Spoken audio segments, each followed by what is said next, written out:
Good morning and welcome to Island's Adventures. Where are we going today, Val?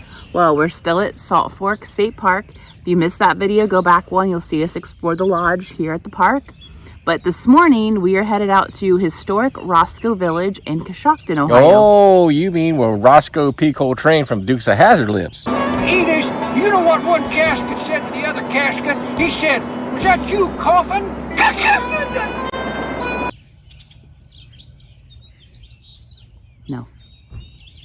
No. Anyway, let's go. We have made it to historic Roscoe Village. At least the visitor center. We'll go in and we'll get our day started. Welcome. So we are in the history room. We are. So we just checked in. I bought tickets online, kind of got some information in the map, kind of the rundown on what we're going to see. You start out in a history room, kind of shows the history, I'm guessing, of like the canals, Coshocton, Roscoe, that kind of stuff. Yeah, we're just going to look around for a minute. A little map on the wall of Ohio Erie Canal. Just your normal historic stuff.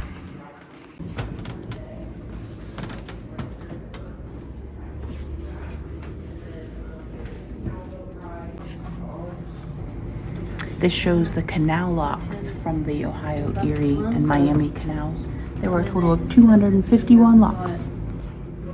So this is the map they gave us. We are here. That's the visitor center where we parked.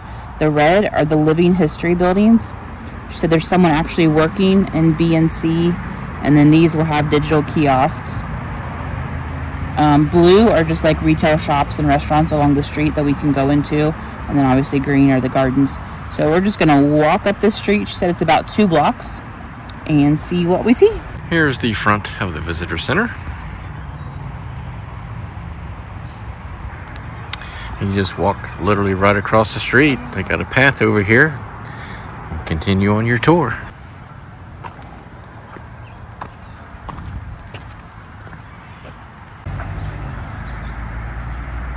The port town that was to become Roscoe was laid out in 1816 after a bankrupt merchant bet that rural farmers would rather do business there than have to shell out 25 cents for the ferry boat to Coshocton.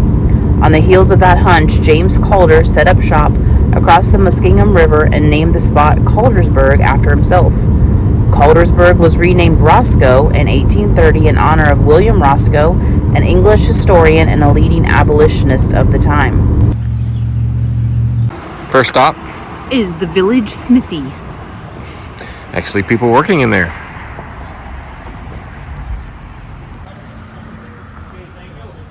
So, a little quick history. Yeah. This building was built in 1890. It was originally a stable. It became a blacksmith shop in 1932. And a guy whose picture's in the wall right behind me there, between the windows, he started the business in 32 and ran it for 45 years in there as a blacksmith. The first part of his career was making the stuff you see hanging from the ceiling, hanging from behind in that corner, and hanging from the ceiling over here, logging tools, farming tools, that sort of thing. He made quite a bit. When hardware stores came along, and you could buy this. What I'm making, by the way, is a plant hanger, like the one right there. And so I'm working down or drawing out the tip.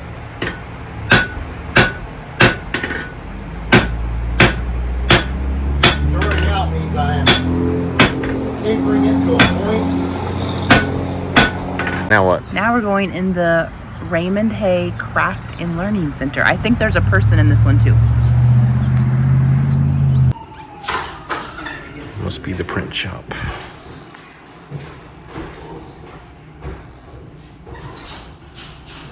This is the printing press. I think she said the broom shop. Looks like there's some candle dipping, so lots of crafty things.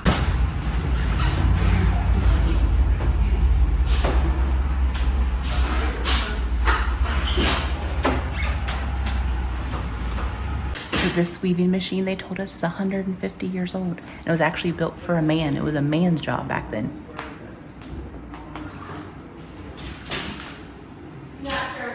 Okay, we asked permission and we're gonna video this very nice lady weaving for a minute. So the problem is I can't make as many of a day as I can sew in a day. Pressure's on, don't mess up. The sewing doesn't take very long. So you were saying this will take you about 40 minutes to complete this size? Probably. Takes about an hour to make a room.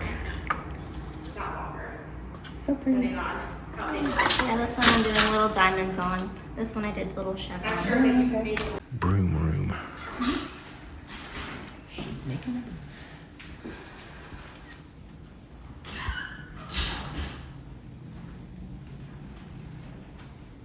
So Valerie couldn't resist. She bought something. So she called them mug rugs, like to put your like hot cup of coffee or tea or whatever on. So I got one for me and I got a purple one for mom.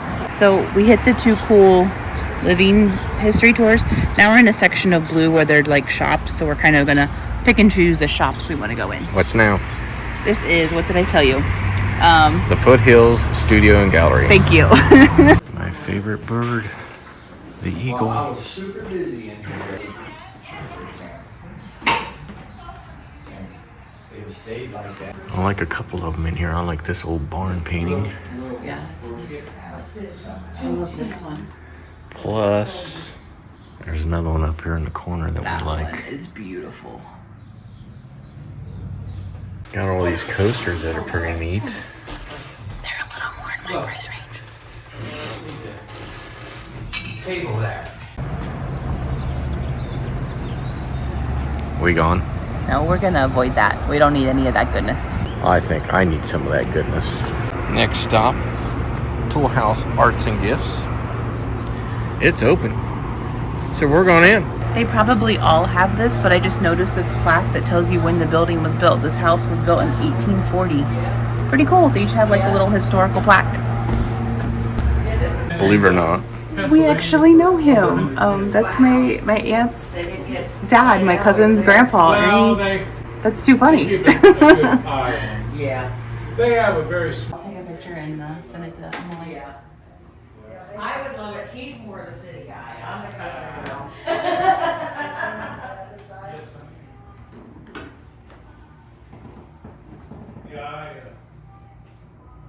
Here's a picture of the Grand Tetons in Wyoming. Valerie and I hope to go there someday. Someday. Someday. It's on the list. Our plans are out to like 2031. Shopping on the lower level. Okay. Valerie is summoning me. Yeah, look. This little fun thing. We get to pick our favorite to be included in the Coshocton Art Guild calendar. Just write the number and place it in the box. What are you choosing? I'm going to choose. Well, look, I know what you're going to choose.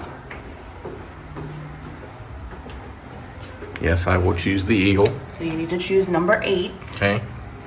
I'm going to choose, I think, this winter landscape.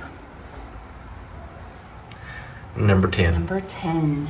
Val, tell our audience the conversations you just had. So the people that are running the Tool House Art and Gifts, I'd heard them talking about national parks, so I struck up a conversation with them. And we were just talking about all the amazing sights to see out west, and they've been to almost all the national parks, and talking about how we want to get out there. If I can ever stop going to Disney, we're going to get out there and hit, not all, but most of them, and it was just really cool. So we are actually making plans to go out west.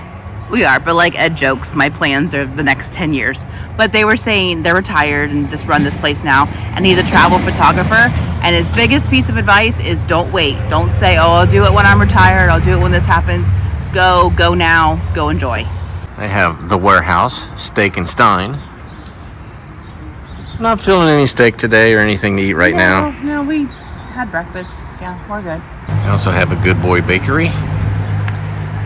Not getting any food. As bad as I want to. It's for pets. It's like pet treats, honey. Oops. Next up, Roscoe General Store.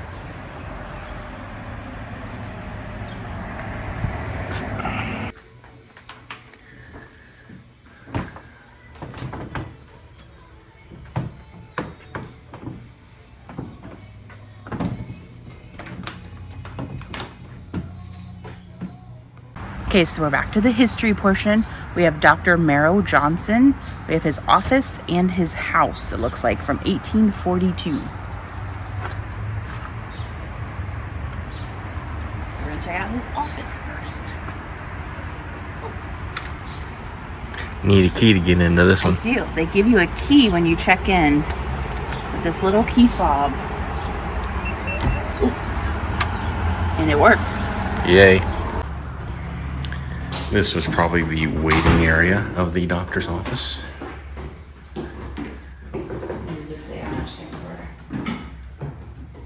So they have the list of fees here on this desk. A fractured finger or toe is gonna cost you $10. What else? Removing a foreign body from your eye. It's $2 to $5. Assuming that's where you set the patient. And I guess if the patient wasn't feeling too well, you had a bed.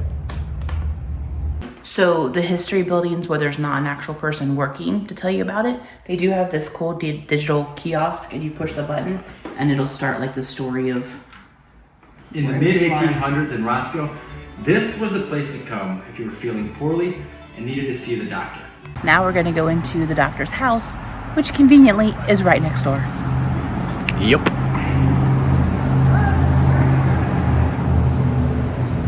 Okay, so the key worked really easily on the doctor's office. For some reason, it's not working on his house. So we're gonna skip it. Also have a jewelry store here if you're interested. Fine jewelers. Next stop is the Roscoe School.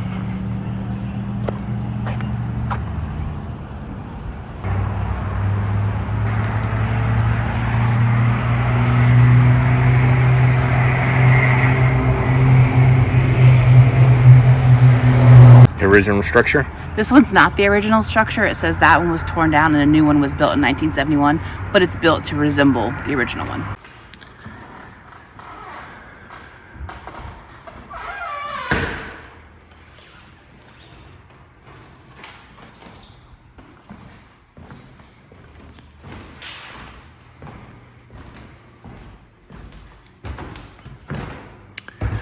Class, if you're opening your books to page 172, we'll go over a history lesson today.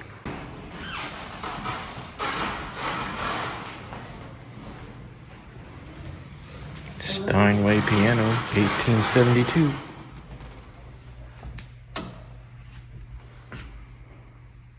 This organ is from 1890, Miller organ.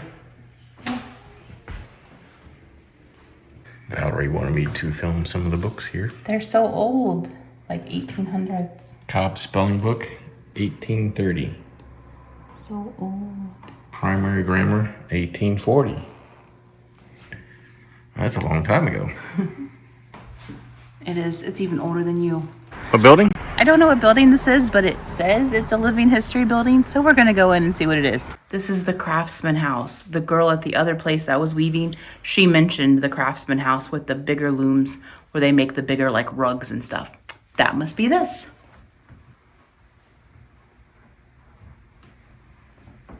Look how pretty that is. That's cool. The walking wheel. Assuming these are samples of what were made. So there is a parking lot behind us, and then there's also lots of street parking. If you didn't want to or weren't able to park at the visitor center and walk the whole way, you could park halfway or something.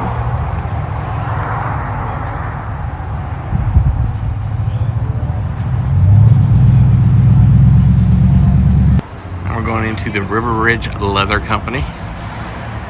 Check it out. Stainless steel or something. I used to run a little weld fab shop, punch show hot bed, and there was a guy there local that made harness rings and all kinds of stuff for the harnesses. Yep. But he made the harness rings and stuff.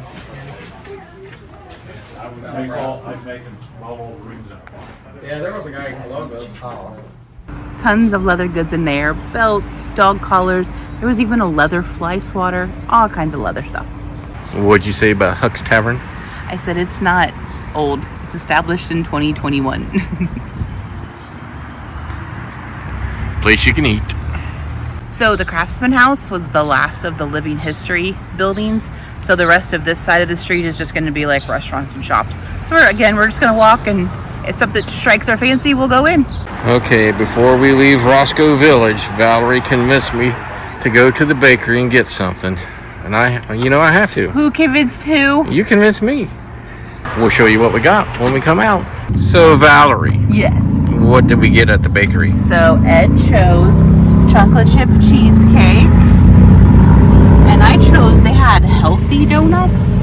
So I think I'm putting healthy. They're gluten-free and vegan, so probably just means they don't taste good. But I got espresso and blueberry. It's pretty good. My cheesecake was good as well. I mean, as expected. Well, that does it for our day here at Roscoe Village. What'd you think, Val? I think it was fun, very different than our normal thing we were kind of talking about. We were here about an hour and a half, hour and 40. We didn't go in every shop, so obviously you could spend more time. There's places to eat lunch and stuff. It was $13 per person, and that got you into those living history buildings. But that wasn't, the Blacksmith, I think, was my favorite. He was really good. Oh, and the Weaver, she was good too. So yeah, it was fun. Little couple hour outing, just something different to do. And as always, thanks for watching our videos, and we'll see you on the next adventure. Bye.